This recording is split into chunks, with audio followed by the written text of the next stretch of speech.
बिहार चुनाव 2025 को लेकर हॉट इंडिया के प्लेटफॉर्म पर आपका स्वागत है। जी हाँ, बिहार में चुनाव की सरगर्मियां तेज हो चुकी है। नितिन नवीन ने कहा है कि एसआईआर का रिपोर्ट का कईयों की जमीन खिसका देगा।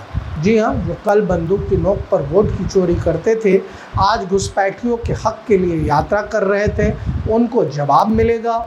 आज बिहार के नागरिकों को उनका वोट का अधिकार मिलेगा। निश्चित रूप से यह रिपोर्ट आज कांग्रेस के नेता राहुल बाबा और तेजस्वी यादव की नींद उड़ाएगी, ये नितिन नवीन का कहना था। अब जो है कि देखने लायक विषय होगा कि नींद किनकी उड़ेगी, क्योंकि नितिन नवीन ने एक तरफ कांग्रेस के राहुल गांधी पर, तो वही जो है कि महागठबंधन के तेजस्वी यादव की नींद उड़ाने को लेकर बहुत बड़ी जो है स्टेटमेंट दे दिया है। बिहार चुनाव 2025 को लेकर अगली खबर आ रही है कि इलेक्शन कमीशन की बैठक शुरू हो गई है। मुख्य निर्वाचन आयुक्त की समीक्षा बैठक शुरू हो चुकी है। बिहार विधानसभा चुनाव में सुरक्षा की समीक्षा को लेकर बैठक की जा रही है। बिहार के सभी जिलों के जिलाधिकारी, एसएसपी, आईजी, डीआईजी, प्रमंडलीय आयुक्त शामिल है। उसमें हर विधानसभा और वहां की सुरक्षा को लेकर चर्चा हो रही है। शांतिपूर्ण मतदान को लेकर तैयारियों का बारीकी से जायजा लिया जा रहा है। यह मीटिंग जो है आज 3 बजे तक चलेगी। तो बिहार में चुनावी जो सफ़र है वो उसमें बहुत वक्त नहीं रह गया है। नवरात्रा के बाद जो है कि बहुत सारी ऐसी चीज़ें आपको देखने सुनने को मिलेगी जिसका बिहार के चुनाव पे उसका प्रतिकूल प्रभाव पड़ने जा रहा है। तो इस तरीके से आप हमारे चैनल्स पे जुड़े रहें और बिहार की हर एक खबर का अपडेट जो है कि हम आपके साथ देते रहेंगे। बीजेपी के लिए काम करेंगे पवन सिंह, ऐसा तो हमने आपको बताया ही है। पवन सिंह उपेंद्र कुशवाहा की मुलाकात ख़त्म हो गई है। बिहार बीजेपी प्रभारी विनोद तावरे ने कहा है कि पवन सिंह बीजेपी में ही रहेंगे और विधानसभा चुनाव में जो है कि वो कार्यकर्ता के तौर पर काम करेंगे। बीजेपी सूत्र के मुताबिक साथ रहकर सभी काम करेंगे। उपेंद्र कुशवाहा, पवन सिंह मिलकर दोनों जो है कि एनडीए गठबंधन को मजबूत करने के लिए काम करेंगे। शाहबाद और मगध के लिए बेहतरी के लिए मिलकर जो है ये साझा प्रयास करेंगे। वहीं जो है कि पवन सिंह की पत्नी ज्योति सिंह का भी चुनाव में काराकट से चुनाव लड़ने की जो है कि कयास लगाए जा रहे हैं। क्या वो बीजेपी के साथ चुनाव लड़ेगी, क्या एनडीए गठबंधन के साथ चुनाव लड़ेगी, क्या वो महागठबंधन के साथ चुनाव लड़ेगी या किसी और के साथ चुनाव लड़ेगी, देखना दिलचस्प होगा। कहीं ऐसा ना हो कि वो जो है पवन सिंह लड़े जो है जिस सीट से, उस सीट से जो है एनडीए से वो लड़े और महागठबंधन से ज्योति सिंह को लड़ा दिया जाए, तो खेला हो सकता है। बिहार चुनाव की एक अगली खबर आ रही है। एसआईआर रिपोर्ट को देखते हैं कि कितनी राजनीति करता है विपक्ष, ये चिराग पासवान का कहना है। विधानसभा चुनाव में जो है केंद्रीय मंत्री चिराग पासवान ने कहा है कि एसआईआर रिपोर्ट आने के बाद विपक्ष कितनी राजनीति करता है ये देखने वाला होगा। बार बार हम कह रहे हैं कि इससे केंद्र सरकार को क्या लेना देना है। अच्छा होगा तो चुनाव आयोग के सर, शिकायत होगी तो भी चुनाव आयोग के सर। रिपोर्ट आने के बाद देखते हैं कि उसमें क्या रहता है। ये बहुत ही नपातुला जवाब जो है कि एलजीपी रामविलास के राष्ट्रीय अध्यक्ष चिराग पासवान ने कहा है कि चित भी एसआईआर का चुनाव आयोग के और पट भी एसआईआर का चुनाव के समक्ष होगा। अब नवरात्रा की एक बड़ी खबर आ रही है बिहार से। सीएम नीतीश ने महाअष्टमी पर की माता की पूजा। जी हाँ, महाअष्टमी के मौके पर मुख्यमंत्री नीतीश कुमार पटना सिटी के गायघाट पहुँचे।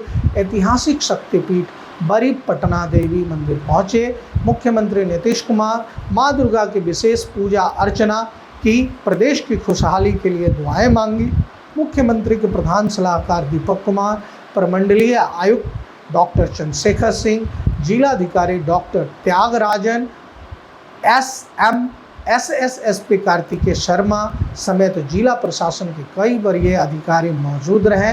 तो जो है नवरात्रा का ये महाअष्टमी था और वहाँ पे जो है कि बड़ी पटन देवी के मंदिर में जो है कि पहुँचे थे नीतीश कुमार और उन्होंने पूरे बिहार वासियों के लिए जो है कि मन्नत मांगी कि बिहार में सब कुछ जो है अच्छा रहे और बिहार में बहार हो और नीतीश कुमार हो, ऐसा भी उन्होंने मांगा ही होगा। आइए एक अगली खबर पे आते हैं। दूध का दूध और पानी का पानी। जी हाँ, चिराग पासवान का एक बयान पीके के आरोपों पर। पीके ने जो आरोप लगाया था उस पर चिराग पासवान ने रिप्लाई किया है।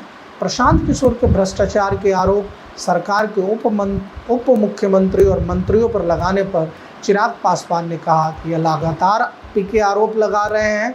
मैं मानता हूं यह जांच का विषय है। दिल्ली में भी आम आदमी पार्टी के एक मंत्री ने आपकी सूची जारी की थी जब वो सत्ता में आए थे, उस पर कार्रवाई अभी तक नहीं हुई। जिन लोगों के ऊपर आरोप लगाए गए थे वह पूरी तरीके से सक्षम है अपने बारे में जवाब देने का, जवाब लेने का।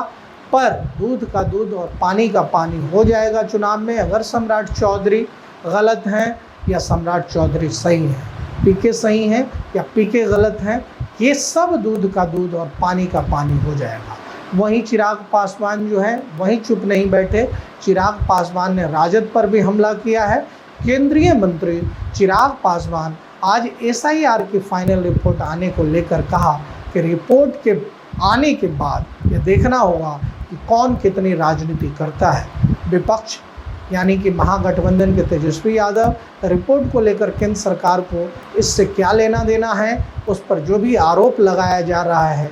तेजस्वी प्रसाद यादव द्वारा अति पिछड़ों को अपना वोट बैंक बताने पर चिराग पासवान ने आगे कहा कि आज के समय में जाति के आधार पर वोट मांगने की सोच नेता प्रतिपक्ष की हो सकती है, चिराग पासवान की नहीं।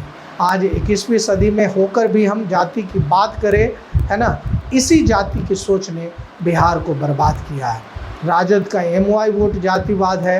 तेजस्वी यादव द्वारा बिहार सरकार पर आरोप लगाना कि बिहार सरकार के पास पैसा नहीं है खजाने में और योजनाओं की घोषणा कर रहे हैं, इस पर भी चिराग पासवान ने कहा कि विपक्ष सरकार की योजनाओं से घबरा चुकी है। महिलाओं को सशक्त करने के लिए, जी हाँ, महिलाओं को सशक्त करने के लिए बिहार सरकार काम कर रही है। आप अगर महिलाओं को बैठाकर घर में पैसा देने की बात कर रहे हैं, बिहार सरकार परिवार को आत्मनिर्भर बनाने की सोच पर काम कर रही है, तो पर्याप्त पैसा है बिहार सरकार के पास और इसकी ज़्यादा चिंता जो है तेजस्वी यादव ना करें, ऐसा जो है चिराग पासवान ने कहा। तो दोस्तों, बिहार में जैसे जैसे चुनावी पारा बढ़ता जा रहा है वैसे वैसे पक्ष और विपक्ष दोनों हमलावर होते जा रहे हैं। आप देख रहे थे हॉट इंडिया का प्लेटफॉर्म। जुड़े रहिए हमारे साथ। तब तक के लिए बहुत बहुत धन्यवाद।